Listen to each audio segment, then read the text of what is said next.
क्या एक माँ अपनी बेटी को बचाने के लिए मौत के मुंह में भी कूद सकती है?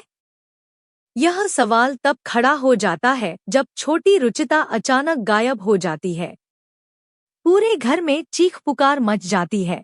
हर कोई उसे ढूंढने में लग जाता है, लेकिन उसका कोई पता नहीं चलता। रूही की आंखों से आंसू रुकने का नाम नहीं लेते।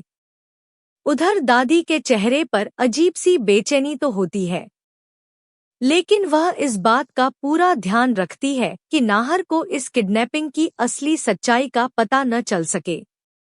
वह चाहती है कि रूही अकेली पड़ जाए और उसे कोई मदद न मिले, लेकिन माँ का दिल कभी गलत नहीं होता।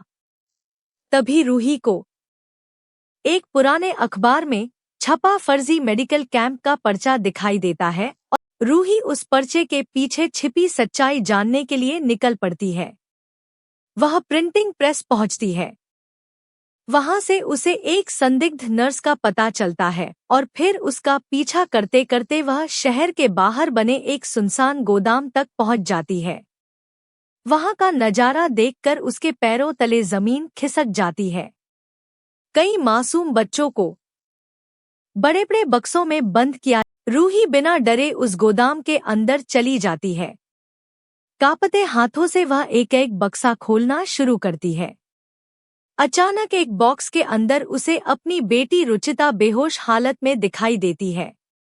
अपनी बेटी को देखकर उसकी आंखों से आंसू बहने लगते हैं, लेकिन तभी कुछ गुंडों की नजर उस पर पड़ जाती है। इसी बीच नाहर को भी कुछ ऐसे सुराग मिलते हैं जो उसे इस खतरनाक रैकेट तक पहुंचा देते हैं।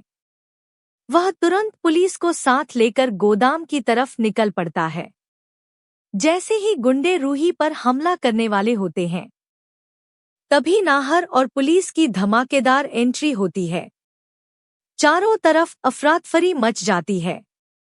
गुंडे भागने की कोशिश करते हैं। रूही अपनी बेटी को सीने से लगाकर फूट फूट कर रोने लगती है और नाहर की आंखें भी नम हो जाती हैं।